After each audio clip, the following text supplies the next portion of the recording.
On today's episode of the John Campea Show podcast, HBO cancels Winning Time, which I'm incredibly bummed out about. Also, Loki has dropped a new feature, a new release date, and a new release time. And how bad is movie news right now? Well, fan art is dominating the news headlines. We'll talk about that in a second. Also, going to go into some details about hot take, why I don't personally agree that actors and writers should get residuals.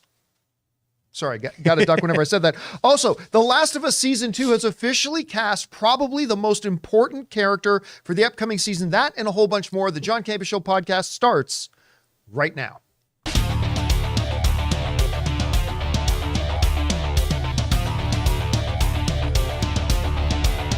Well, greetings and salutations, everybody. Welcome to the best damn movie-related show on the planet Earth, the John Campea Show podcast, coming to you from right here in our quaint little studio, brought to you in part by our friends at Mint Mobile. I'm, of course, your host, John Campea, and it is an awesome honor and privilege, as it is every day, to welcome you, my fellow, what do you call it? Hey, feller. Tavies. Yeah. Our fellow Tavies. We'll get into that in just a second as we talk about our favorite things in the world, movies, movie news, TV and streaming, all sorts of good stuff. Not just giving you our opinions, but also giving you some history and context so you guys can form your own well-informed opinions, whether the exact same or completely different from ours. Joining me in studio today, I got Ray Ora. Hey, what's up, everyone? Jonathan Voikas over there. Monday, the best day of the week. And of course, writer, director, producer, Robert Meyer Burnett is here. Great to be here, John. Robert came in, dare I say, floating on a cloud with the official news that Travis Kelce and Taylor Swift, as their fans are now dubbing them Tavies, the Tavies, are officially dating. She got spotted. There were some rumors. She got spotted coming off of his plane as they arrived for their game this Sunday. She was hanging on the sidelines with his mom. She is currently writing her future breakup song. Mm-hmm. It's I wonder if this is all just a publicity ploy for the upcoming October 13th movie launch. Could be. But if she doesn't use End Zone in the title of that relationship breakup song, I'm going to be very disappointed. It's already very disappointed. It writes itself. That's the song. It's called End Zone. It's called End Zone and Dunzo. But speaking of Travis Kelce, though, I want to just mention this side thing because you guys know aside from movies, I'm also an extremely passionate sports fan. And I've been really, like, the number one podcast in the world, at least the number one sports podcast in the world right now, is the Kelce brothers, Travis and Jason Kelce. Of course, the two squared off against each other in the Super Bowl last year. And they got, like, the number one podcast in the world out there. Well, Amazon just dropped a documentary this past week just called Kelce, about Jason Kelce, the legendary Philadelphia Eagles center who's co-captain of the team and all that kind of stuff. I got to tell you, this documentary, almost more than any others, epitomizes why I love sports so much. It really epitomizes it because in every sporting event that's on, there is 100 real human drama stories that go into making this sporting event you're watching. And this documentary on Amazon right now, again, just called Kelce. I think it's the number one or number two thing on Amazon Prime Video right now. I watched it, really loved it. I hope you guys will go and check it out because it's really, really quite good. All right, guys. With that down, for those of you who are here live, I mentioned every once in a while, we said this a few weeks ago, maybe once or twice a month, we actually do the show live just for fun. And we were all in here. Everything was ready to go. So we thought, you know what? Why don't we just do it live today? So today we're doing live. Not going to be a regular thing, but today we're doing it live. And hello to everybody who is joining us live. All right. With all that down, guys, let's jump into it, shall we? Last night, my wife Ann and I were out at a delightful affair, a wine tasting party and get together with some people from the industry. And then, as he often does, Robert Meyer Burnett had to ruin my evening. Oh. When my phone goes off, a little bing notification goes off in my pocket. I check at my phone. It's from Robert. Oh, what's Robert got to say? And I open up the text message bearing ill tidings. As Rob reported to me, as is now in Deadline, that one of my favorite shows on TV right now, Winning Time, The Rise of the Lakers Dynasty, has been canceled after its second season. As soon as the season 2 finale aired, the official word came out that they had killed it. This comes us from Deadline, who writes, HBO's Winning Time, The Rise of the Lakers Dynasty has come to an end. After the second season finale Sunday, creator Max Bornstein confirmed the news on X. Not the ending that we had in mind, he wrote, but nothing but gratitude. Director Sally Richardson followed up on Instagram with, when you give it everything you've got, you can have no regrets. I hope you enjoyed the last episode of Winning Time. I am sure I will do many more hours of TV and hopefully many features in my future, but I can say that at this moment in time, I am most proud of the work that we did on this masterful show. And I got to tell you, I just mentioned in the intro, I'm a big sports fan.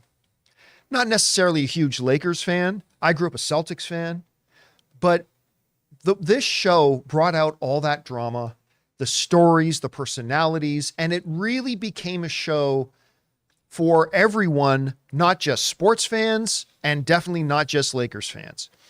It was a compelling story about these larger than life personalities, and seeing it done, and they took some creative liberties with it. Absolutely they did, but it made for some damn compelling television. Now, I have still not watched the season 2 finale.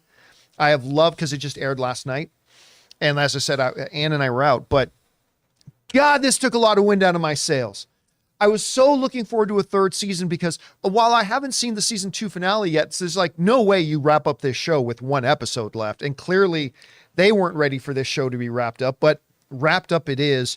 Rob, what did you think about Winning Time overall, about its cancellation, and maybe the bigger topic conversation?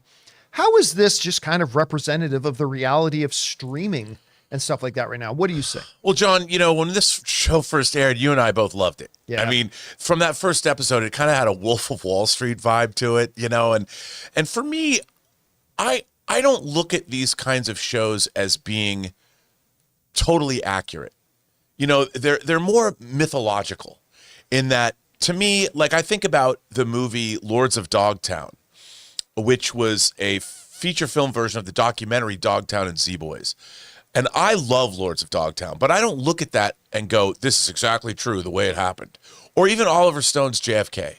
It's more of a myth about how part of America died. And a lot of people say, well, this isn't period accurate or anything. So Winning Time for me was something that made me want to go back and delve into the actual history, and read the real, we've got that newfangled contraption called the internet. You can start there doing your research.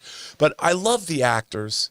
I love the way it was directed, all the music choices, the casting was impeccable. It was so much fun to watch. And if nothing else, what it left you with was how, for me, I didn't know that the NBA was dying on the vine.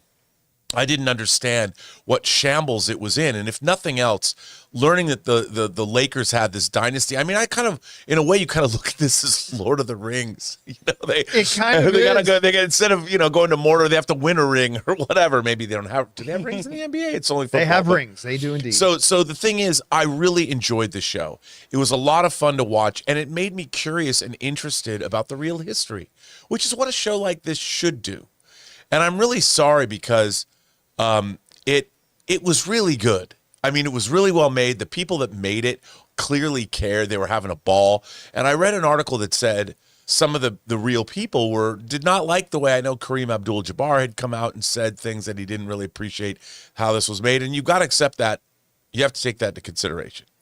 But I liked it. It also kind of, to me, is a highlight of one of the big differences and one of the unfortunate realities of the streaming era. We've talked about this before. Netflix, a lot of people for a long time would ask, why is Netflix canceling these super popular shows after 2 seasons or 3 seasons? It's because this isn't the old television model. Right. Like today, if your show doesn't bring in, they don't care. These streamers don't care how many people watch the shows. They want to know how many new subscribers does it bring in. And if it doesn't bring in new subscribers, it doesn't matter if the show's popular. They cancel the show because it's an expense that doesn't yield a return. And, HBO now has canceled this. They canceled another highly critically acclaimed show in Perry Mason. They did the same thing. They waited for the second season to end. Then they announced canceling. They're saying Gilded Age. I'm hearing rumbles that Gilded Age is about to be axed. Another show I like. And that a lot of people like, right? And, but at least, you and I were talking afterwards, at least HBO in this situation had the common sense to wait until after the season finale to announce that the show's been canceled. Unlike what happened with Swamp Thing, where they literally announced the show being canceled after the first episode aired. So like nobody wanted to watch the rest of the episode. Well, and they also have to take into account the 3 seasons, the one and done. Like, it's always bothered me when Netflix would pick up a show I like Designated Survivor. Oh, I really like that. I really like that show. And the 3rd season that they produced was good. Then the Eric McCormack science fiction show Travelers, which is a Canadian show, Netflix picked it up, did another season, and canceled it. Because after 3 seasons, they'd have to bump up the costs of the show. People get more money. It costs more money to produce the show. And if that more money does not translate to subscribers, as you said, it's academic for them. Like you said, it's not making money. If it's not getting subscribers, why bump up the money you're going to have to pay to produce a show if it's not yielding any kind of new results? So it sucks that Winning Time has been canceled, but I am very grateful for the 2 excellent seasons that we got. But again, I fear that this is now the new normal. I think shows like Stranger Things that get 5+ seasons is going to become a very, very big rarity. But we'll see what happens. All right. With that down, guys, let's move on to this, shall we? The next big MCU show that's coming out on Disney Plus, speaking of streaming television shows, is, of course, Loki Season 2. Now, traditionally, Disney Plus has only been around a couple of years, but traditionally, Disney Plus has taken their premium shows, their Star Wars shows, their Marvel shows, and they drop them at 3 a.m. Eastern Standard Time, midnight Pacific Standard Time. Now, Loki was supposed to air on Friday at 3 a.m. in the morning on October 6th, I think. And that would be midnight of October 5th for us. But they recently tried an experiment with the Star Wars show Ahsoka, where instead of releasing it at midnight Pacific time, they released it at 6 p.m. Pacific time, 9 p.m. Eastern Standard Time, a time when everybody can watch it together.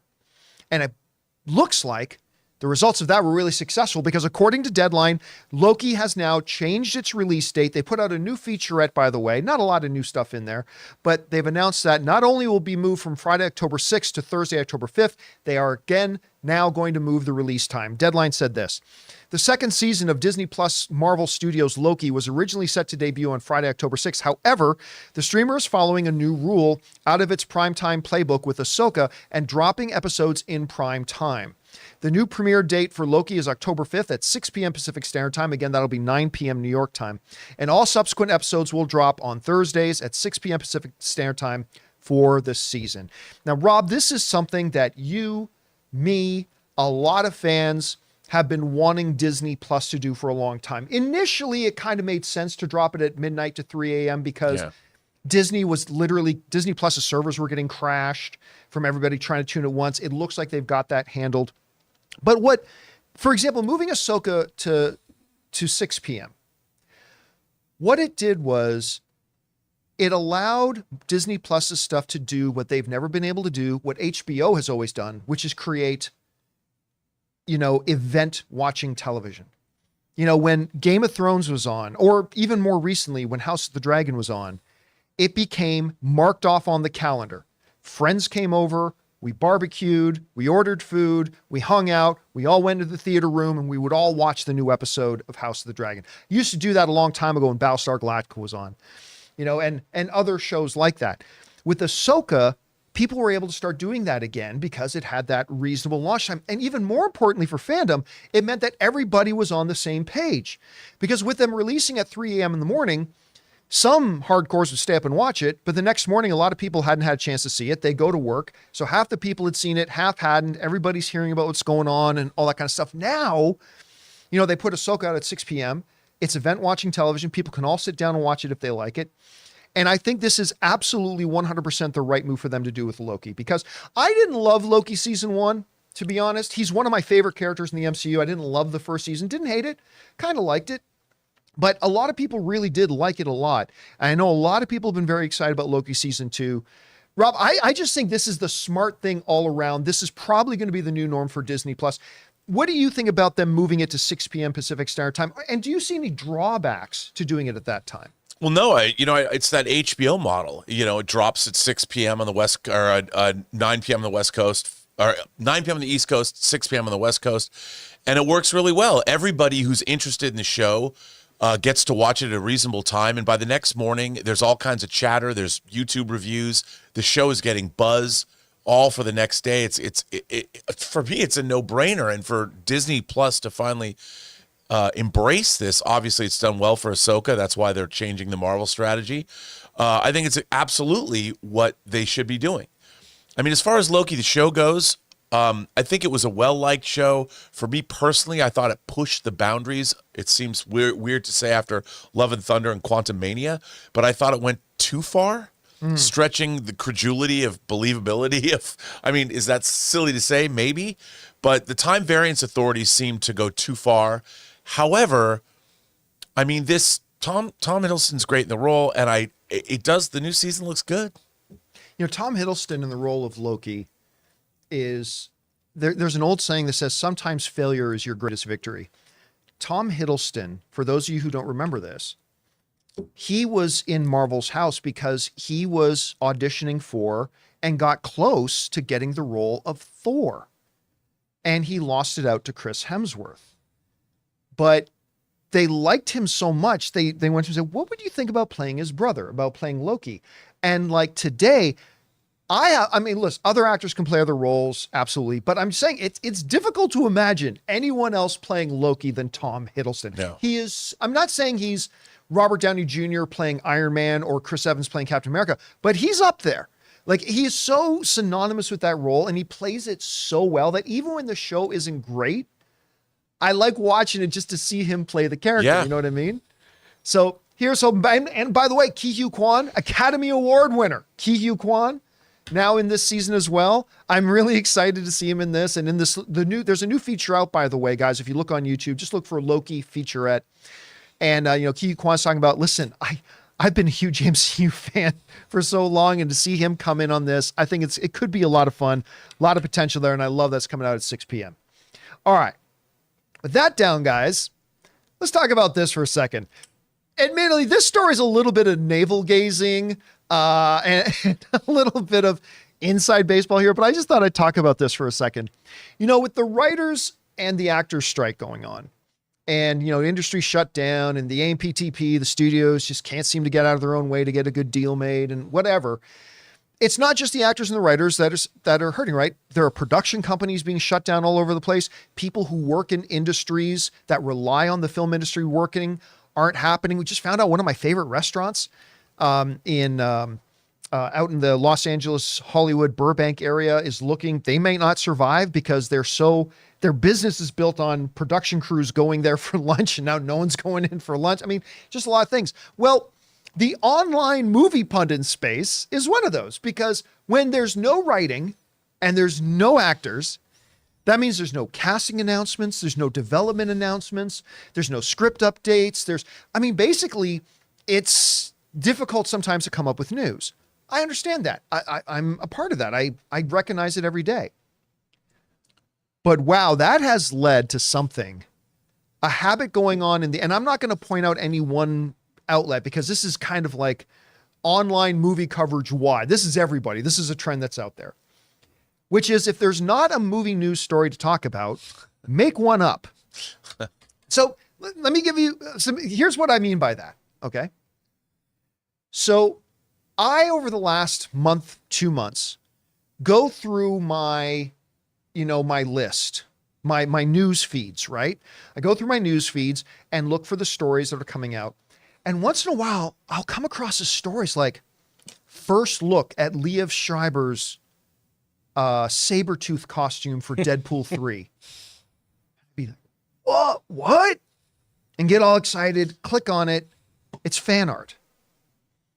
So we had no news stories, so we made this thing up and we made it about this piece of fan art.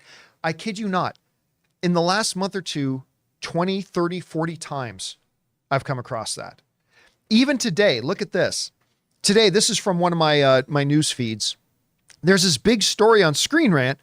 Again, and I'm not trying to center out or point a finger at Screen Rant. This is an industry-wide thing that's going on right now, okay? So I'm not trying to disparage on Screen Rant. But headline, Jon Snow spin-off poster teases warg powers that Game of Thrones barely touched on.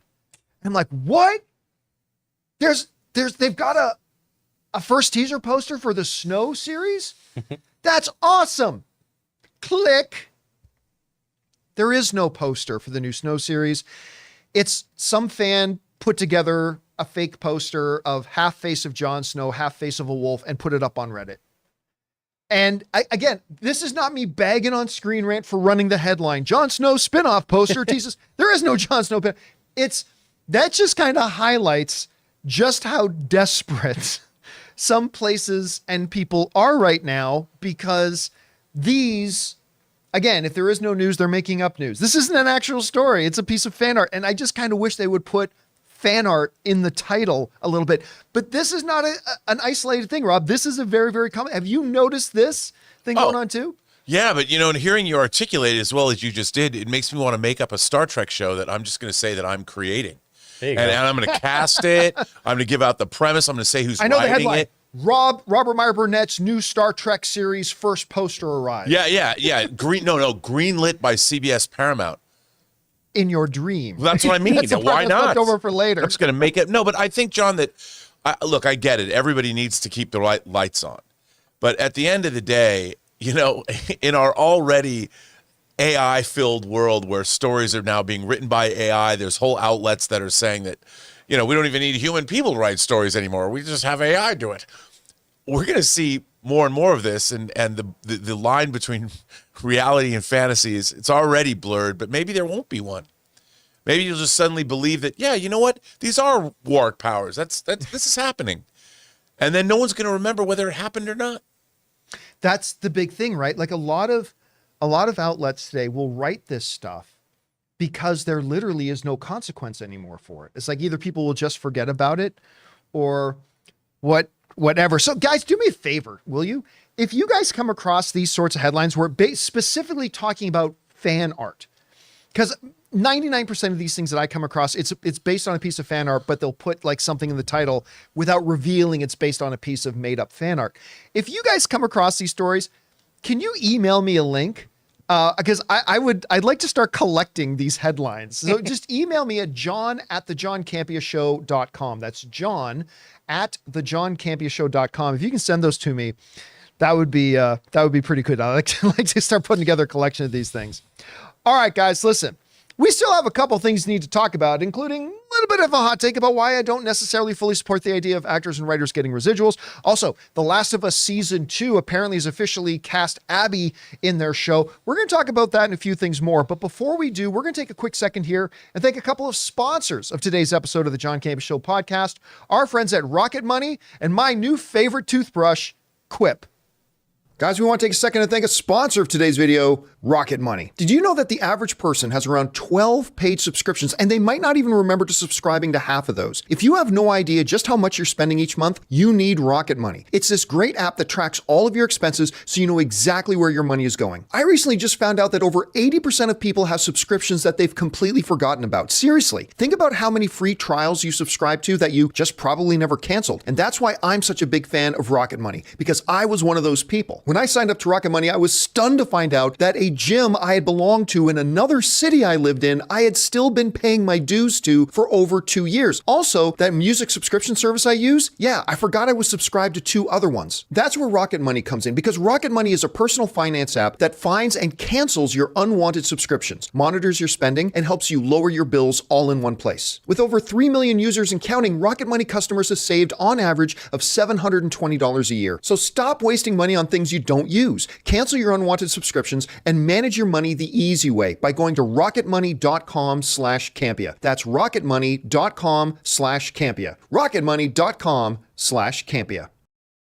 Guys, we want to take a second to thank a sponsor of this video, Quip. Guys, you know that good health starts with good habits, and Quip makes it easy by delivering all the oral care essentials that you need to care for your mouth. For example, their incredible electric toothbrush. Guys, I've been using electric toothbrushes for years, and this is easily the best one I've ever owned. Timed sonic vibrations with 30-second pulses to guide a dentist-recommended 2-minute clean. A lightweight and sleek design for adults and kids with no wires or bulky charger to weigh you down. Reusable handles in a range of sleek metal hues, as well as bright plastic colors, sure to make a pop on your bathroom counter. Skip the battery batteries and snap into healthy habits with the new rechargeable electric toothbrush. All the features of the original Quip, plus one magnetic charge powers up to 3 months of brushing. In addition to brush heads, Quip also delivers fresh floss, toothpaste, mouthwash, and gum refills every 3 months from just $7. So if you go to getquip.com/Campea right now, you'll get 20% off any electric toothbrush, mint and gum dispenser, or water flosser. That's your 20% off any electric toothbrush, mint and gum dispenser, water flosser at getquip.com/Campea. That's GETQUIP.com/Campea. Quip,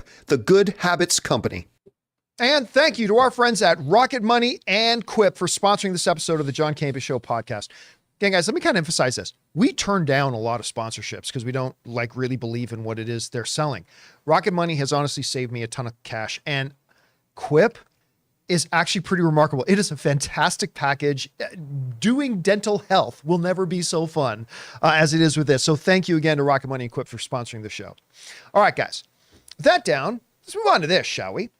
You know, there's an actor and writer strike going on, and particularly when it comes to the writers, like I am completely and 100% agreement with them on almost all of the things they're asking for. Better salaries, better wages, insurance coverage, pensions, protections from AI, contract lengths. I'm with them on almost everything. The one thing that you guys will know that I'm kind of a little bit iffy on is the issue of residuals. And actually last week, Chris Carr and I got into a little bit, Chris Carr, who is a member of SAG, by the way, got into a really good little debate about the issue of residuals. And that is the topic of today's Mint Mobile hotline question of the day. Listen, if you guys have a question or a topic for the show and you'd like to hear your voice on the show, go ahead and call our Mint Mobile hotline anytime 24/7 at 951-268-4259. Every day we pick out one or two of those that get called in, and today's is about, well, the issue of residuals. Check it out. Hi, John and crew. I wanted to kind of point something out. I was watching one of the videos and I saw that you and Chris were kind of debating on residuals, and that you, John, have never received residuals before.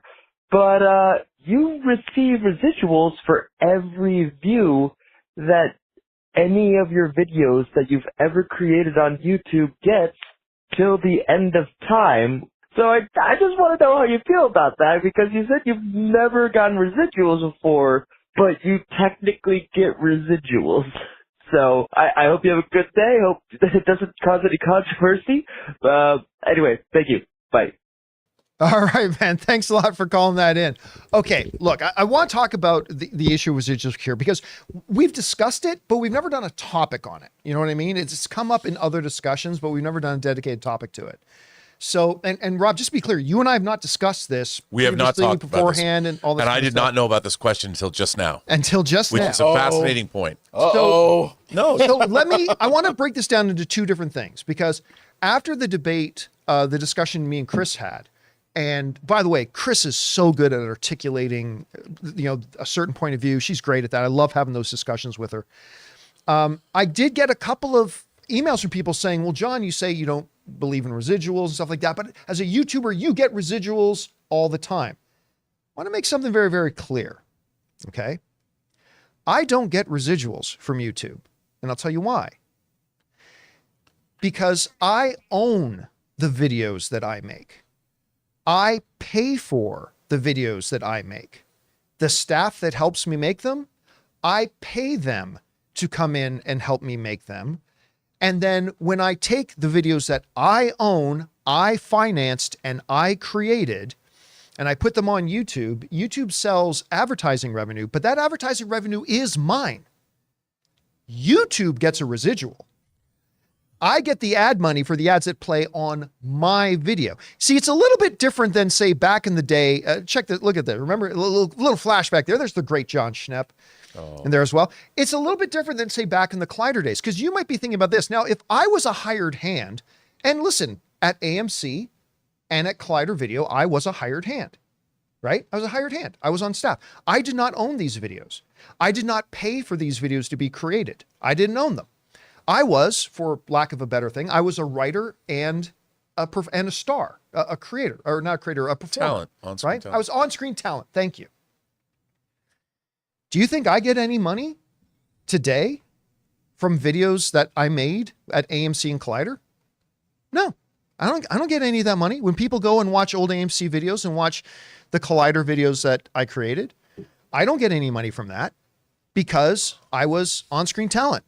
I was a hired hand.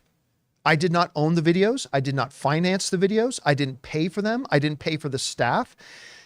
The YouTube, in your drawing the comparison, me at Collider would be a more accurate comparison.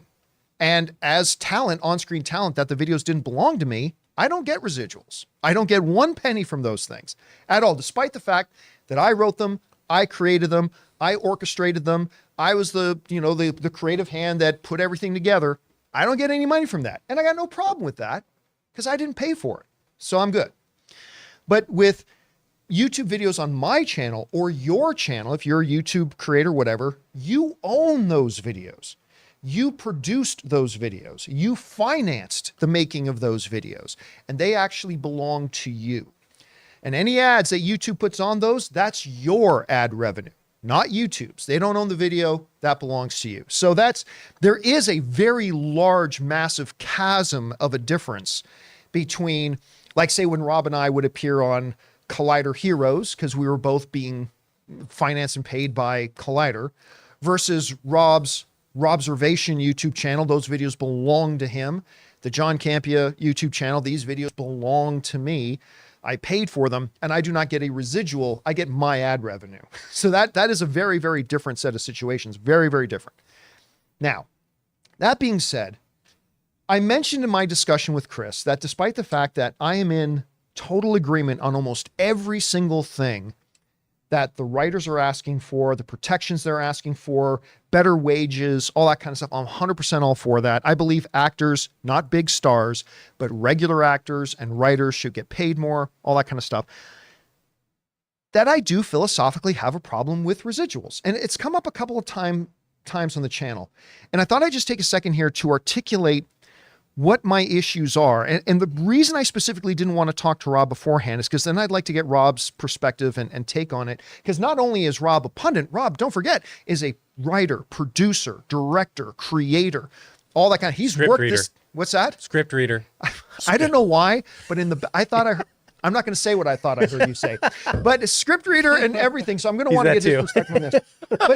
But here's the thing, the idea of residuals that I have a fundamental problem with is it creates a caste system that says writers and actors are better than everybody else.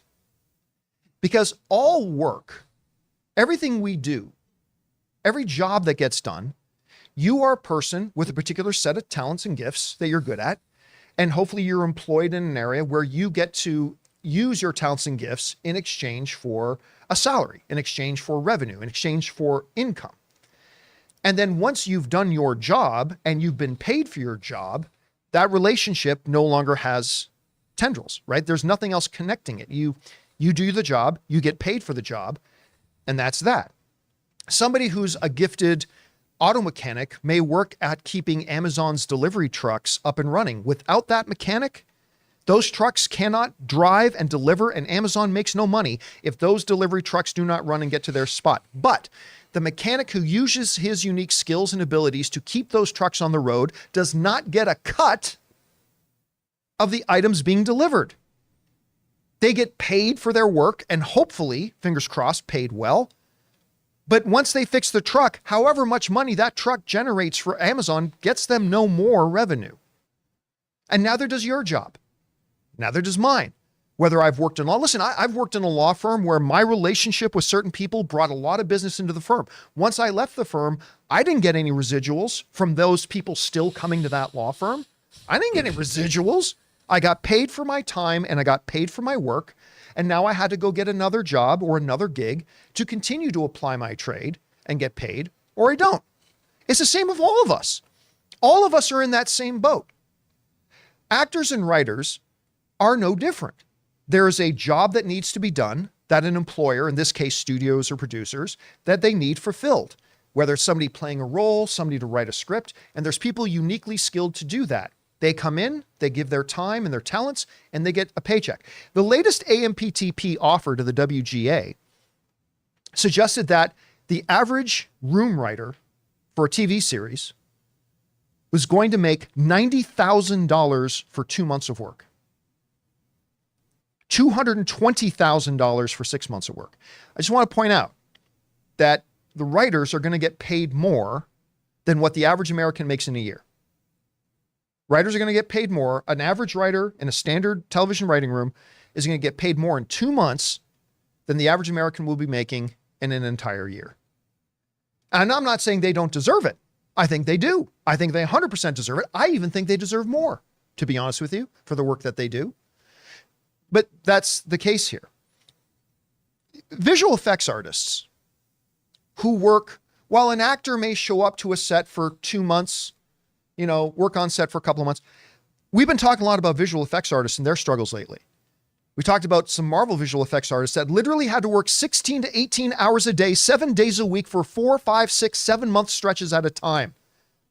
And their work with the magnificent visual effects we see on screen, take Thanos, for example. Those visual effects artists do not get residuals. They get paid for their work. They get paid for their time. Not enough, but they do. But they don't get paid a residual.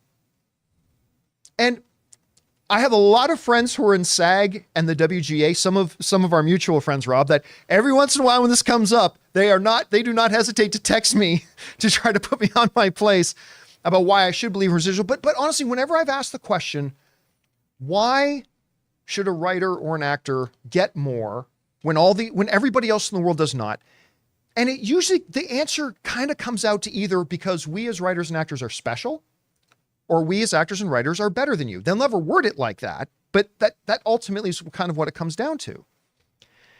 And again, while I believe in everything else that they are asking for, better wages, better security, better pensions, better insurance coverage, protections from AI, length of contracts, all of it. I'm in full support of, say, the WGA and all of it. I just have this philosophical issue with residuals. And by the way, it's not a hill I'm willing to die on. It's something that I could be convinced of and maybe have my mind changed over the next while. I'm not firmly convicted of this belief. You know what I mean? It's just kind of what I think. And I've had a lot of people shouting at me, telling me just to keep that opinion to myself. But no, fuck you. It's what I think, and my mind could be changed. But that's kind of how I see it. That's what I believe. And I'm not out there, Rob, anti-picketing, saying you don't deserve residuals. I'm not. Hey, you get what you negotiate, right? Is what you always say. So anyway, Rob, the issue of residuals. You've heard kind of my outlier viewpoint on it. How do you see it? How do you feel about it? I don't know. What's your take on it? Well, the idea of residuals for television, for instance, was created in the 50s. And that was when television was paid for by sponsors. And if what the front and center were the stories being told or the scripts that were being written and the actors that were in front of the camera. So basically it was profit participation. If a show had a big audience and the sponsors paid more money because the show delivered more eyeballs on whatever product that they were selling. And more eyeballs equaled more money at that time. And that it was a very simple thing. And they said, okay, the people are tuning into this show because of the story being told and the people playing the characters. That was a big deal. And you got 5 residuals back in the 50s. That was it. You got 5 payments on a sliding scale. But now, and those shows were entirely paid for by the sponsors. Every show had to have a sponsor in order to even get made. Now that's completely changed. And for a streaming show on Apple, Amazon, or Netflix, they don't know how many people are going to watch it. They have to pay for the show. Like the company's paying for the show. There is no, with Amazon and with Apple, there is no sponsorship. There is the only money that they're seeing for Apple, it's people that have their products that get Apple TV or whatever. And for Amazon, you have to sign up for Amazon Prime. That's it. And Amazon Prime is not to get the programming, it's to get all the services, all your shipping for Amazon products. So the very idea of where this money and residuals came from in the first place has changed. The network TV model hasn't, but that's dying. So I think, like you said, I think the writers, we need longer time in the writers' rooms. We need writers' assistants to be there so they can become the new wave of writers. They need to get paid more and all this. But the business has changed entirely. And all deals moving forward have to be commensurate to those changes. And I feel like they're arguing for old models of doing things in a industry that is undergoing massive sea changes. And I think that the WGA and SAG, they're always behind the times. And I feel that they should get ahead of all of this 5 years, 10 years down the line. I mean, you've got people whose voices can be digitally recreated. You have musicians who now people are using, they're creating songs that the Grammys say can compete for a Grammy Award because you've digitally recreated someone's Drake. You've digitally recreated his voice, even though he didn't record on your track, but that track's available or eligible to win an Emmy, or pardon me, a Grammy. It's crazy what's going on now. And I feel that the idea of residuals is an idea that is 70 years old that needs to be reassessed. I mean, since we're talking specifically about residuals, because residuals don't really apply to 3 of the big, now call them studios. You know, I mean, we got the networks, but those are studios as well. Amazon, Netflix, and Apple. Their business model is not what residuals come from or have anything really to do with. And yet that's part of the problem that this strike is happening. Yeah. And again, one of my other problems with the issues of residuals is that you create a situation where you have people who stand to make more profit if something succeeds, but do not stand to lose money if the project fails. So like, let's say, Rob, you finance a movie about, I don't know, toy collecting, right? Well, you're taking all the risk. Right. If the movie fails, you lose all your money. You Yes. lose millions of dollars. You lose. Therefore, if the movie does better than expected, you should be the one that gets the extra profit from it because you're the only one who put your actual money at risk. See, that's why it's a little bit different. See, I'm more in favor of like the Alec Guinness or Robert Downey Jr. model, where like Alec Guinness, famously playing Ben Kenobi in Star Wars, and Robert Downey Jr. when he started playing Iron Man, he took less money than what he thought he was worth, right? So he was like, he thought I should have gotten X millions of dollars, but I'll take less. So he's actually risking that millions of dollars that he could have asked for. I'll take less money, but I'll take points on the movie. So I'm taking a risk. Robert Downey took a risk. He said, I'm risking losing out on half the money I would normally ask for and get. But if the movie works, I get a windfall because I'm taking a risk. I'm taking a gamble. I'm rolling the dice that I believe this project will succeed. So if Avengers and the MCU flopped, Robert Downey Jr. would have been out millions of dollars. Yeah. But because it was so successful, he made stupid amounts of money. See, I'm more all for that sort of thing. Like if a writer or an actor wants to say, tell you what, I'll take half the regular rate if I can get points on the back end. So if the thing fails, I lose money. If it succeeds, I make money. But no one's going to go for that. No one's going to agree to that. Jack Nicholson in Batman. That's right. Yeah, he did the same thing. And same thing. And I anyone who's not been in the position to actually produce a project, I think doesn't quite understand that. And you produce films. I produce films. You produce films that have been in movie theaters. Yeah, absolutely. And I'm working on. It's funny. I'm working on a project now where I got a contract offer today, and I'm thinking about this very thing about how to make this fair for a particular actor.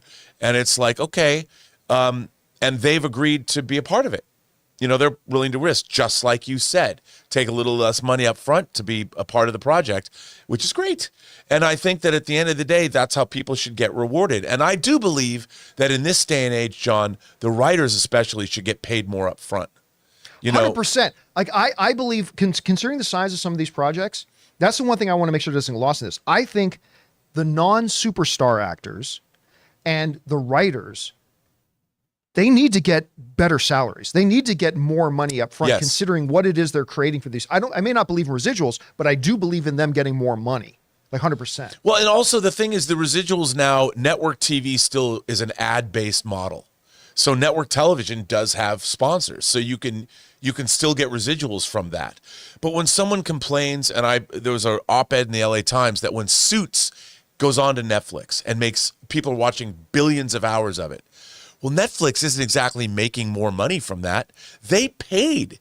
They licensed Suits out to put on their network. So they paid Universal. And whatever your deal was, whatever you negotiated 15 years later, whatever piece that they made on that money that Universal made, then you get what you deserve. Sorry. So I got to tell you, I just got a text message because we're doing today's show live. We don't normally do them live, but we're doing today's show live. I just got a text message from our mutual friend, Kevin Rubio, who is part of this. Part of the WGA. Part of the WGA. And he just wrote to me, but John, we as writers are special and we are better than you. There you go. Kevin's awesome. Kevin made the great Star Wars fan film Troops and wrote Tag and Bink. Tag and Bink. For Dark Horse, now Marvel. Yeah, like super guy. Funniest Star Wars thing ever. Tag and Bink. Stays in canon. Yeah. Now listen, again, I want to emphasize here, I don't hold big convictions on this. It's just a point of view that I don't hear anybody expressing. And I'm never been one to shy away from saying something just because it's the unpopular position. It's just that I don't know. I just have some philosophical issues with it. Well, and also the difference in terms of the writer's strike as opposed to the one, 15 years ago, 2008? Was it? Yeah. So there wasn't an Amazon, there wasn't a Netflix, and there wasn't an Apple. Yeah. So these new business models at didn't least not exist. Apple TV. At least, you're right, at least not Apple TV. And now you've got the studios that are still doing the work that they've been doing for 70 years, and then these new players that aren't. So it's hard to negotiate. It's very difficult to navigate this Byzantine way of getting paid. All right, guys. With that all done, I'm sure you guys have a lot of opinions about that, and it's all good. With that down, let's move on to this last topic here today, shall we? Last of Us, I don't know that there's going to be anybody in the room that disagrees. It was the single greatest two-screen translation of video game material ever. The HBO series was just one of the best things on television the last number of years. They absolutely crushed it in a subgenre, video game adaptations that have traditionally really sucked. And it just crushed it.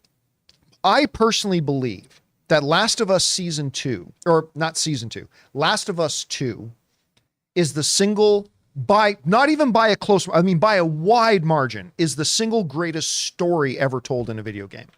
In terms of character depths, motivations, the existential crisis that comes along with certain things that happen in our lives. And at the core of it, the issue of what pain does to people and how pain can change people, even the best of people. It's an incredibly advanced style of story. It's absolutely unbelievable. And clearly, if you take out Joel and Ellie, the most important character is Abby. Now, we're not going to go, for those of you who don't know the story of Last of Us 2 and you're waiting for the television series to come out, we're not going to go into why she's so important. But Abby is a character that is going to become the most, outside of Joel and Ellie, the most important character in this show. Well, according to a new story out of Deadline and as told here in the direct, Last of Us Season 2, they've made it official. They have cast Abby.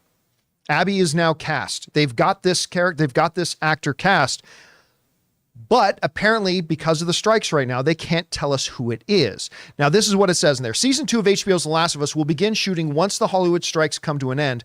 And now fans have confirmation that the next season's most integral new character, Abby, has been cast. And then goes on to say down here that HBO and showrunner Craig Mazin have confirmed to the LA Times that the actor who will portray Abby in season 2 of HBO's The Last of Us has officially been cast. However, the actor's name hasn't been revealed just yet, as Mazin is likely waiting until the Writers Guild of America, the WGA, and the Screen Actors Guild, SAG, strikes are over to announce their new star. Now, my first thought when I heard this was they better have cast her before the strike started. Because this actor is not allowed to make a deal while the strikes are going on. So I hope, and what is most definitely probably the case, this was a deal that was made, a casting that was done probably right before the strike started. That, in all likelihood, we may find out otherwise, in which case there's going to be some controversy. But for now, this is the way it is. Rob, I don't think it's an overstatement to say this is probably the most pivotal piece of casting they can do for a season 2. And by the way, so far they have crushed casting in Last of Us. Everything. And it's so weird now in hindsight to think about, there was actually controversy surrounding the casting. Like, oh, Bella's going to be terrible to play Ellie. Okay, yeah, well, and one Emmy nomination later says otherwise. That Pedro's the wrong guy to cast as Joel. Yeah, clearly not. But even like their secondary characters, whether it was Nick Offerman or whoever else, I just thought Anna Torv at the beginning. Oh my God, she was so good. Like their ability to cast the right performers in the right roles is one of the many, many reasons this show has worked so well. But I'm telling you, Abby this is number one, physically, it's going to be a tough role to cast. Number two, when you understand the journey of this character, Abby, you need somebody who is Pedro Pascal level. You need somebody who is Bella level. You need somebody who can act their ass off to really make this character as emotionally resonant as she comes across in the game, to have it come across in the movie. I have no clue who they could get. I mean, the age is also going to be a situation. You're probably going to have to get somebody around 19, maybe a little bit younger to fill the role. It's going to be tricky. Rob, you hear that they've cast the role. How significant is this? How big of a role do you think Abby plays in the second season? And, what kind of actress do you think they go for? Well, she plays a huge role, a pivotal role. Look, they have to get somebody, like you said, that because of the dynamics of the second season and what happens, you have to have somebody who can hold the screen the same way that all the other actors have been able to hold the screen and emote. To be honest, like you, John, I really have no idea who they've cast. And obviously they knew who they wanted. I don't know how much screen testing they did or whatever, but I don't have any idea who it is. All I know is that it's going to be, whoever got the role is going to have a lot of fun playing it, because it's a juicy role in more ways than one, and a lot of working out to do. And a lot of work. Yeah, a lot of working out to do. So, I don't know who it is, but look, this is gonna. And also, for those of you those who don't know the game, this character is really going to carry you through this show, the second season, and you need somebody who is just as capable as any other actor, perhaps even more so.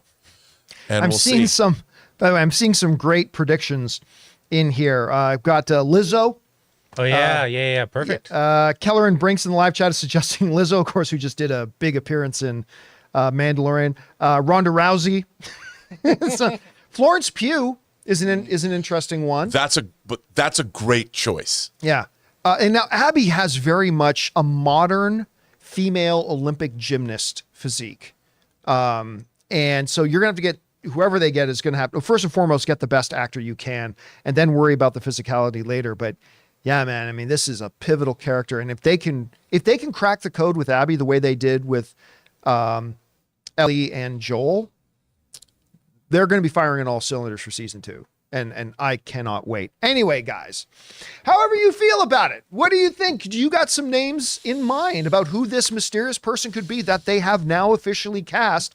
And do you think they're going to wait till the strikes are over to let us know who it is? Do you think they might reveal it sooner?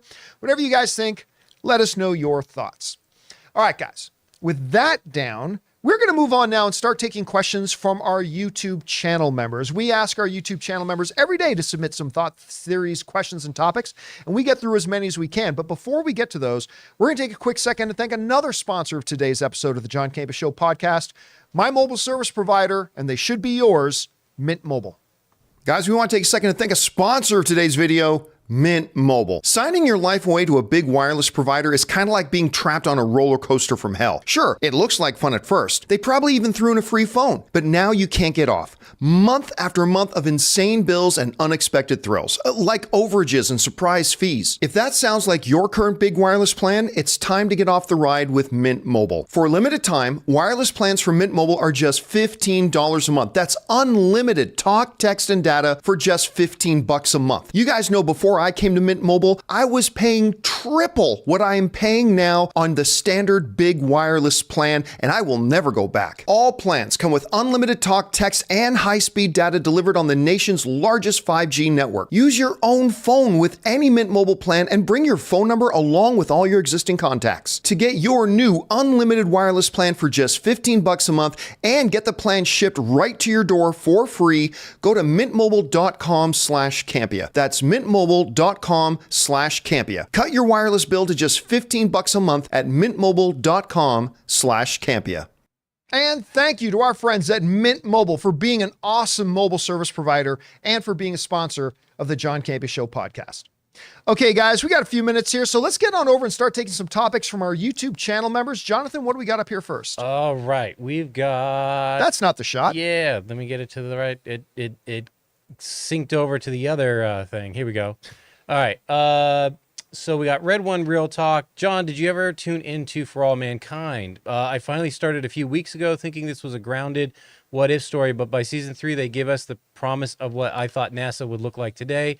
The ideas, politics, bold exploration that is set out in this show is incredible. Felt a little slow at the start, but boy, I'm glad I stuck with it. So excited for season 4 coming soon. Wow. No, I have watched For All Mankind season 1, and I never got back on. And I really like season 1. I just haven't had time to get on. So one of these days soon, I'm going to have to binge seasons 2, 3, and 4. I know there are 2 guys in the room that are absolutely obsessed with this show. I wonder who those Yeah. might be. How has this new season been? How's the new season been? It doesn't start till November 10th. Oh, I thought no, the trailer for it The came trailer out. dropped You guys last were week, talking and it was about very funny. Look, the thing about the show is, to me, it does so many things well, and it has an optimistic spirit that the original Star Trek had in the 60s. And even though it really does, and it does, the characters are great. It in terms of inclusion, it does all of that so beautifully. And it's just a smart show. It's a riveting show. And the last hour of season 2 is one of the greatest hours of TV I've seen in the last 20 years. Wow. And Ray, it's one of the few shows that you're like completely obsessed with too. Like, Yeah, you really I'm just on this binge of like the moon and going to space and stuff. I don't know why I didn't get this like stuff earlier. Why I didn't like All right. space stuff earlier. But yeah, it's a great show. What's up next? We got Dr. Stinky, who says, how was your guys' weekend? Me personally, I kind of did a triple feature over Saturday and Sunday and watched Once Upon a Time in Hollywood, Wolf of Wall Street, and Arrival. Nice. One of those things is not like the others. And some episodes of Mandalorian. And loved all 3, especially Wolf of Wall Street. The ending gave me modern Citizen Kane vibes. Anyway, all love. Yeah. Wolf of Wall Street is such a great, I'm finding myself really loving these movies based on real story things, right? I just recently, like last week we talked about it, I saw Dumb Money last week. Oh, So good. Yeah, I saw that too. Loved it. It's one of my Loved it. favorite movies of the year. It's so good. Air is one of my favorite It's movies so of the year. good. Oppenheimer, this year. These movies kind of based on real life, real things. Tetris was really good. Tetris, which I was really late to the party to, but you guys got me on to watch that. But like Wolf Pinball. of Wall Street, Wolf of Wall Street was so good on every level. Like I will always, when I think of Wolf of Wall Street, a lot of people think of the, right? Not me. Me, one of the most brilliant sequences ever in film was Leonardo DiCaprio, his character's recollection of the evening that he drove home. And Oh, then man. later in the film, Martin Scorsese showing us what Yeah. actually happened with him driving home. It reminded me a lot of that scene in Family Guy where Lois and Peter remember their folk singing days and they remember themselves singing like angels and beautifully, but then it shows that they actually sounded like garbage. But it's one of the best sequences in a movie I've ever seen. I absolutely love it. I know you were a big fan of Wolf of Wall Dude, Street. I loved it. I saw it on like Christmas Day by myself. And I just it's so much fun. Like the great, it's one of those great hangout movies, kind of like Dazed and Confused or Once Upon a Time in Hollywood, where I can watch that movie over and over again because I love hanging out with those people. Yeah. Maybe I don't know what that says about me in terms of my soul, but Wolf of Wall Street, I mean, I would love to have worked for them. By the way, also introduced us to Margot Robbie.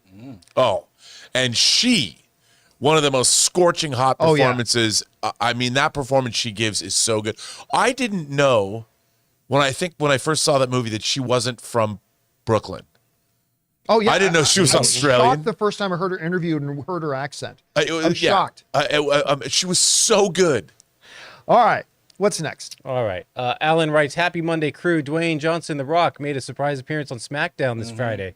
Maybe they could have gotten more ratings if they advertised him, but I'm glad they made it a surprise because the crowd reaction was amazing. It gave me chills. Our buddy Ryan said, who's been a lifelong wrestling watcher, said to me, The Rock came back and he said, I have never heard a louder pop in an audience than when it happened. So sure enough, the other day I popped it on and I watched the clip of it, and out of nowhere, you understand Dwayne The Rock Johnson's music. It starts with his voice going, if you smell, right?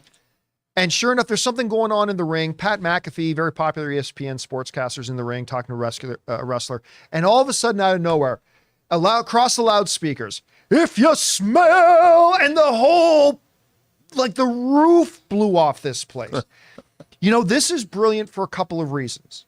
Number one, in a writer's strike era when TV is struggling about what are we putting out for programming, bringing The Rock in, I mean, it's just going to do nothing but increase attention, right? The other big thing, though, is the reality, even though he is my second favorite movie star, Ryan Reynolds is obviously my first, but Dwayne The Rock Johnson, my second favorite, not second best actor, but my second favorite movie star. He, for the first time in his career, has a little bit of image rehabilitation to do, a little bit, with the stuff that went down with Black Adam and some of the he said, she said stuff about over the Fast and the Furious thing, whatever, right? So Dwayne Johnson coming back to like WWE and having people lose their minds off of him going in and doing what he quite frankly is the best in the world at doing. Because his mic skills are off the charts. Like Dwayne The Rock, that's why he's such a big star. His mic skills are off the charts. And I'll tell you, it was the biggest fan reaction I've seen in wrestling in my life. And I don't watch wrestling anymore, but good move for the networks. Good move for Dwayne Johnson. It was just a good move all around. All right, what's next? Dr. Stinky writes, Hey, John and crew, what's your thoughts on shows like Dahmer? I think it's a bad thing to bring up serial killers from the past. Like me personally, I get insane anxiety every time I see anything related to Jeffrey Dahmer. Well, bring on the filthy. See, here, with all due respect, Dr. Stinky, our film-loving brethren, then don't watch it. I mean, if it gives you anxiety, don't watch it. I have a fear of heights. So when I watch these VR videos of falling off of cliffs or stuff like that, guess what? I just don't watch them. I don't put on those VR headsets and watch somebody falling off a cliff because that gives me anxiety. So I just don't do it. Look, these things are things that happened. This was a big topic of discussion, Rob, a couple of years ago in Canada, because we've had one serial killer. And it was, what was his name? It was Homolka was her name. And I'm forgetting the name of the guy. Yeah, it was a couple. Yeah, it was a couple that literally would lure in young girls, sexually abuse them and murder them and stuff like that, right? And then later on, they did a movie about it. And there were a lot of people like, you shouldn't be doing a movie about this and all that kind of stuff. But from my point of view, it's like, guess what? We as a species are storytellers. And I think it's important to tell stories, even the horrific ones, because they teach us lessons. They let us not forget. I think it gives us some insight into things. So yeah, listen, could something like a Dahmer be sensitive? Yes. But I don't think that takes away, I think, from the importance of telling these stories. And I listen, I'm never going to argue against somebody who says, somebody's saying Bernardo. Thank you. Yeah, that was the guy's name. I'm never going to argue against somebody who has a problem with those because maybe it's an area of sensitivity for them. I get it. But I still think, look, there are millions of people who've been affected by car accidents and have lost people in car accidents. I still believe that as a storytelling tool, a car accident in a movie can be a very powerful storytelling tool. Maybe that'll be sensitive to some people who maybe lost people in car accidents, but it's something that actually happens in our world. And I think these are stories that should be told. That's just how I feel about it. I don't know, Rob, how do you feel about it? Well, look, I agree. I mean, the thing about Jeffrey Dahmer was that happened. And the monstrous things that he did, I mean, really, it helps us understand the depths of depravity that humans are capable of. And it also shows us perhaps what we need to be aware of. I mean, the things, what could have been done to prevent Jeffrey Dahmer from becoming Jeffrey Dahmer? His brand of psychopathy, how can it have been perhaps alleviated? And by telling these kinds of stories, you know, it makes people aware of things. Yes, they're disturbing for a reason, but not as disturbing as it was to be one of his victims. You know, and it's like you're watching it in a medium where maybe it'll help you think about something, or maybe in a way, something like this, the terror, the horror of what went on with Jeffrey Dahmer might help somebody gain insight into their own lives and about something that I don't know what's going on. But, you know, I think the more we know about the human experience and the human animal and why we do what we do, the better off we are. And again, I think I have no problem that if somebody has certain sensitivity, that's very understandable. But if you have certain sensitivities to certain things, just don't watch it. Right. It's I hate to compare it, but it's like porn. If you don't want to watch it, don't watch it. It's just that simple. That doesn't mean your sensitivity should not dictate what other people should be allowed to watch or have the stories to be told or whatever. So I don't know. It's kind of how I feel about it. A great question though. Excellent topic to bring up, man. 100%. All right, what's next? CJ Rebirth writes, rewatched the Dark Knight trilogy this past Sunday. All three of these films, even the Dark Knight Rises wasn't as great as Dark Knight, I liked how Nolan wrapped up Bruce's story. Why do we fall? So we can learn to pick ourselves up. Listen, I love what you just said there. I am not a big fan of the Dark Knight Rises. I think it's maybe my second least favorite Christopher Nolan film. Although I do enjoy it. I enjoy it. But I agree with you 100% that even though as a movie overall, I'm not thrilled with Rises, it does bring Bruce's story to a really satisfying closing. Like it really, really does. That he kind of gets what Alfred always wanted for him at the end of the day. And in that regard, I would think, by the way, I know we talk about Dark Knight a lot and Batman Begins a lot. Like how do you think Dark Knight Rises fits in that trilogy? I actually, the first hour of Dark Knight Rises, I love. Meeting all the characters, putting all the pieces on the board and moving them around. The problem is logistically, Dark Knight Rises gets a little hard to believe. Like the police, apparently, if you look at the timeline, are stuck underground for like 100 days and they couldn't get out. And like Bruce Wayne's powers cut off after Bane has gone in and tore up the stock market. I mean, it's like, come on. It would take a lot longer. His wealth wouldn't just disappear in a day. And the power company goes, well, Mr. Wayne, I'm sorry. We're going to cut your power off, as if all of his wealth is in one place. And when they go into this, so there's a lot of, and then when Batman does come back to Gotham, there's of course the burning bat symbol on the bridge. It's like, how did he do that? Well, yeah. How much time did he take doing that? Well, hold on a second. Well, if you're going to do something, Rob, do it right. I guess so. But other than that, I think that The Dark Knight Rises is an epic film. And I do, like you said, to me, all three Nolan movies are like a great DC Elseworlds tale. And when I grew up reading all different kinds of Batman stories, whether Batman's fighting vampires, Gotham by gaslight, Batman in prehistoric times, Batman in The Outsiders, where he's fighting villains like the nuclear family, and stuff like that. So there's been all kinds of different iterations of Batman, and I really like what Christopher Nolan did, trying to firmly set the Dark Knight in the real world. I dug it. All right, what's next? Matt writes, hey, crew, we got a couple movies coming out this weekend. It Lives Inside, which looked like a fun horror movie, and Expendables 4. Thoughts on both? I haven't heard of it. I even looked on Box Office. I can't find It Lives Inside anywhere. Yeah, maybe it's a short, limited release. I'm not familiar with it. I like the title, though. Yeah. Expendables 4. I saw a bunch of marketing for it this weekend during the second NFL weekend. They're playing a lot. Look, I'm going to be honest with you. Is anybody expecting Expendables 4 to be a great movie? Nah. But am I interested in watching it? Yeah. I'm not expecting it to be great. I'm not. I'm not even expecting a lot of people to go see it. They're not. But it's still Expendables. There's still going to be some corny one-liners. There's going to be some over-the-top action. Listen, all I need to see is a trailer where Sylvester Stallone, as a nearly 80-year-old man, is looking at this big dude saying, "Bring it!" And the guy runs at him. Stallone picks him up and slams him over a bar. I'm like, yeah, I'm in.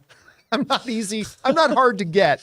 I ain't hard to get, so I'm in. You planning on watching Expendables 4? You know, the thing is, I think the Expendables movies, they know what they're supposed to be. Yes. And even though I think they've never quite got there, I mean, I think 3 was probably the closest for me. Mel Gibson was in the third one, right? Third one? Third one, yeah. Yeah. But still, you look at them and they do deliver on a certain level. They don't take themselves seriously. No, and I'll watch it. I mean, for fun. I'm more of an Equalizer guy. Equalizer is so fun. I'll tell you what. I was at Amoeba Music this weekend, and I saw in the DVD section, this must have been produced very quickly, and hats off to the producers. But we got Cocaine Bear a little while ago, and now there's Cocaine Shark, and I want to see it. By the way, sorry, it's a topic we talked about a little bit earlier about the fan art. Literally in my newsfeed right now. Fantastic Four cast lineup revealed to the world. Sure enough, I clicked on it. It's a fan post. It's a fan-made poster. They're imagining who would be in it. It happens so much. Anyway, okay. How does a shark get cocaine in the water? Oh, well, here's the thing. On the cover, it actually shows a shark like jumping out to get something and a bag of cocaine going in its mouth. Oh, okay. Yeah. So it's dry. So it just goes So crazy. it's believable. So I'm like, it's yes. more grounded in reality. Yeah. All right, we got time for a couple more. All right. What's next? So Amin writes, rewatch really another Dark Knight Rises. Well, let's move on Because they all three played this weekend in the theater. So let's see. We got King Daddy Goat who writes, "Hey John and crew, I hope you beautiful people are having a great day. I literally wrote in Friday talking about how excited I was for the future of Winning Time. I remember that. Just to find out this morning's been canceled. I guess it didn't matter how excited I was, right? I thought the majority loved it, but I guess I was wrong. Anyways, here's to hoping the week goes in a better direction." I have not talked to a single person who's seen this show that doesn't like the show. I'm not saying they don't exist. I'm just saying I have personally not talked to anybody who has watched Winning Time that hasn't enjoyed it. But the streaming era is different. It doesn't matter if a bunch of people watch it. It doesn't matter if everybody loves it. All that matters is it bringing in new subscribers? And if it's not, then it's not generating money for the company. And if you're spending money on something that is not generating you money, it's just good business to cancel it. And that sucks. That's part of the drawback of the streaming era and why some great shows get canceled so quickly. And that's why I think you're starting to see a lot of things like Hulu, like Disney Plus, like Netflix, starting to go back to the old cable model of ad-supported tiers. Because once they get everybody on, and believe me, they're going to want to get everybody on the ad-supported tier. 5 years from now, I don't even think there's going to be a non-ad-supported tier. I think they're going to want everybody on the ad-supported tiers. Because then, if people watch, it is generating money. Right now, that's not the case. So it sucks because I want more Winning Time. All right, what's next? Okay, so this time, Pro Wrestling Eve included the movies from March. So hello, I hope you all had a great weekend. I remembered to put the movies this time. With March being loaded a month, what do you think should move? These are the big ones. Kung Fu Panda 4, A Quiet Place. This is, day one. Dune Part 2, Disney Snow White, Ghostbusters Firehouse, Mickey 17, Elio. But I looked on Box Office Mojo for the schedule, and I would say none because they're not all on the same weekend. And stuff like A Quiet Place 1 and Kung Fu Panda, while those are together, they're opposite types of movies, right? Yeah. And we see what happened with Barbie and Oppenheimer. That can be perfectly fine. Dune follows that by itself. Snow White and Mufasa, the Lion King, are together. But I don't know if one is... Yeah, that doesn't happen. Yeah. So maybe there. But then Ghostbusters and Mickey 17, cross-programming... there's not enough competition within each weekend, and Elio's by itself, so I say none. Yeah, Elio too. Full month, but the weekends are not. Yeah, Elios is the new Pixar animated Yeah, one. right. Space. So I agree with Jonathan. I don't think any of them. Well, look, there's no way a Mufasa and a Snow White open. Yeah, that's the only thing I'm thinking. That ain't gonna happen. Are those Disney movies? Yeah. Yes. On the same day, and they have a Pixar movie? See, and That's what he's saying. one says wide, one's. Oh, they both say limited. So it's Probably strange. like our early release. But I wouldn't doubt if one of those gets moved, Yeah. maybe even significantly. That's the only one other than that. Listen again, Barbenheimer, while an outlier, did prove that you can have big movies release on the exact same weekend and both do really well. I mean, listen, Oppenheimer even accomplished what I didn't think it could accomplish. It's now the second highest grossing R-rated film of all time. And it opened against Barbie, which is the #1 film of the year on the same weekend. So, when Aquaman, the first Aquaman, which made over $1 billion, it opened in a very packed 2-week window in December. And it still made over $1 billion. The only DCEU movie to make over $1 billion. So you can do it, but like Disney releasing 2 movies on the same date, that seems impractical. I don't think that'll happen. All right, time for one last question today. What's our last one? All right, Aaron writes, I'm still curious to know how Marvel was able to use Scarlet Witch and Quicksilver before Disney bought Fox. Weren't they mutants in the comics? What they are in the comics, though, is completely irrelevant and doesn't matter. It's how are they used in the movies. Now, this was actually pretty well. You can do a quick Google search and find this out. But there was literally a trade made between Fox and Marvel, where Marvel allowed Fox to use Quicksilver and Wanda. And in exchange, what did they get in exchange again? I keep forgetting that they were able to use a certain character. Yeah, I don't know how they worked that. I remember out. it was well publicized, but I can't remember Because who it was Quicksilver now. and Wanda were as much a part of the Avengers as they were X-Men. I mean, all that. They was just couldn't mention mutant. Yes. Yeah, they couldn't say mutant, and they couldn't mention anything about. Disney couldn't say mutants and couldn't mention anything about their lineage or connection to Magneto, obviously. And on the Fox side, there couldn't be any mention of Avengers. They couldn't be any mention of whatever. But I keep forgetting what it was that the other side got in exchange. Yeah, I don't remember. I can't remember what it was, but they made a deal where they gave each other permission to do that. I don't think we're going to see anything like that ever happen again, but it kind of worked out. And with that down, guys, that'll do it for today's installment of the John Campea Show podcast. Thank you so much for being here and making the show part of your day. Big special thank you to our YouTube channel members. First of all, for being YouTube channel members and supporting everything that we do here, but also for giving us great fun things to talk about. I want to thank the people in the room. We got Ray Ora. See you later. Jonathan Voico. Later. Writer, director, producer, Robert Meyer Burnett. My name's John Campea, and until next time, my friends,